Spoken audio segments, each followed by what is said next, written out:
Boa tarde a todos. Meu nome é Eliette Figueira Batista da Silveira. Estou aqui com Eduarda Rocha do Nascimento. Nós somos da UFRJ e esse trabalho é parte da pesquisa desenvolvida no âmbito da iniciação científica pela Eduarda. O título, portanto, é Rótico em Coda Medial na escrita do ensino fundamental, focalizando a variável escolaridade. Bom, o segmento consonantal rótico é de extrema variabilidade no português brasileiro, visto que é objeto de estudo de vários trabalhos sobre produção desse R, que é variável em todo o território nacional. Bom, quanto à aquisição da linguagem, esse segmento também é de aquisição tardia, o que pode ser comprovado em estudos sobre a aquisição das estruturas silábicas, mostrando que o rótico, né, o segmento consonantal, de uma maneira geral, é de aquisição mais demorada. E, portanto, nós temos, primeiramente, a aquisição da consoante nasal em coda, depois da consoante lateral em coda, da consoante fricativa e, por último, do rótico, que é objeto desse estudo. Né? E há, evidentemente, uma clara influência das etapas de aquisição da linguagem com as etapas da aprendizagem da escrita, ou seja, a criança baseia-se tanto na oralidade quanto no conhecimento fonológico internalizado, de maneira a criar hipóteses sobre como é representar a fala na escrita. E, portanto, partimos da hipótese de que, com o avançar dos anos escolares, o aprendiz vai superando os desvios da escrita em função de seu maior contato com essas práticas de letramento escolar. Passo a palavra agora para a Eduarda, que vai tratar da metodologia e da análise dos dados. Boa tarde, senhores. Bom, o corpus ele foi constituído de produções textuais advindas das escolas de Santa Cruz, Niterói, Campo Grande e São João de Meriti. Houve uma preocupação muito grande na seleção dessas produções para que elas fossem espontâneas. Esses dados que foram retirados dessas produções textuais, eles foram observados, né, analisados, depois computados em tabelas no Excel e posteriormente cruzados em tabelas dinâmicas. As variáveis independentes consideradas foram a escolaridade, contexto fonológico subsequente, vogal antecedente e número de sílabas. Bom, as variantes na grafia do R em coda medial encontradas foram a representação do R em coda medial, apagamento, metátese e mudança na qualidade do segmento. Logo abaixo, nós colocamos alguns dados, né, retirados dessas tabelas para que vocês pudessem visualizar. Então, por exemplo, cortar traz a representação adequada do segmento em questão na coda medial. A palavra urso apresenta a omissão do segmento. A palavra verde traz um caso de metátese. E na palavra barco, uma mudança na qualidade do segmento, uma vez que é uma hiperrepresentação do R em coda medial. Os dados de metátese e mudança na qualidade do segmento, eles foram reunidos sobre um único título, que é a representação não convencional, para um melhor aproveitamento, né, na análise percentualmente falando.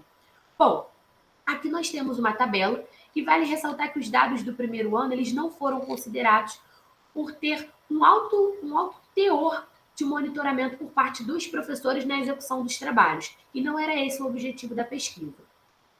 Observando então essa tabela, primeiramente a gente pode constatar que a representação do R em coda medial ela é categórica, né? Uma vez que de 762 dados, 741 apresentam a representação adequada, e isso aí equivale a 97,24% dos dados.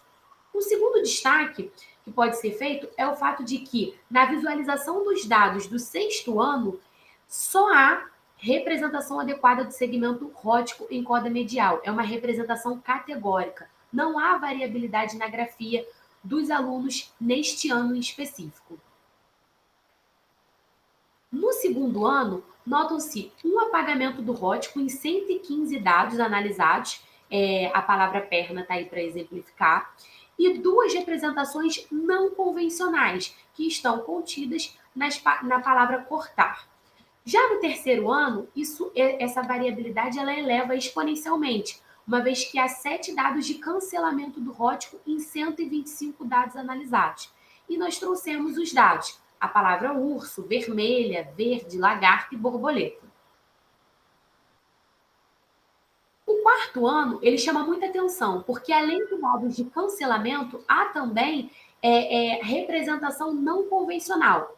Então, são 6 dados de 126 dados analisados que apresentam o cancelamento do Hodgkin coda medial. Então, a palavra mordeu, força, cortar, libertou, perfumado e carne. E, além disso, as 3 ocorrências de representação não convencional, que mostram uma maior variação nos tipos de representação do Hodgkin. Então, a palavra verde, importante, trazem casos de metástase, e a palavra barco, uma mudança na qualidade do segmento.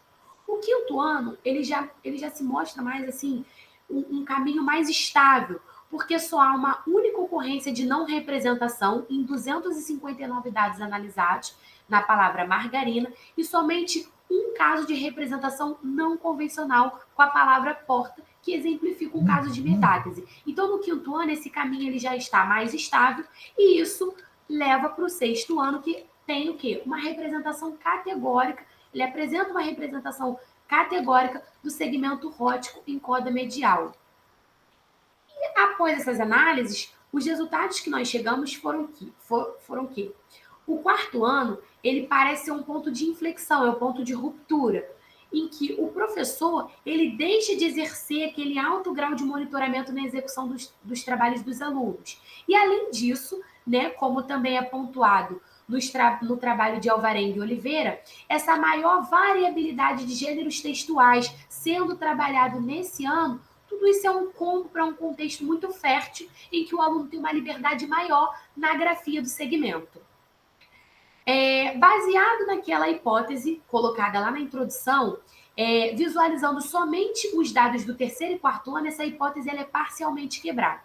Entretanto, quando olhamos para os resultados gerais, a hipótese traçada lá na introdução, ela realmente vai ser comprovada, né? E o aluno ele consegue atingir o seu alvo, que é a representação adequada do segmento Hodgkin coda medial, tendo em vista a representação categórica do segmento nos dados do sexto ano. Bom, essas daqui são as nossas referências bibliográficas. E é isso. Muito obrigada, senhores, e uma boa tarde. Obrigada a todos.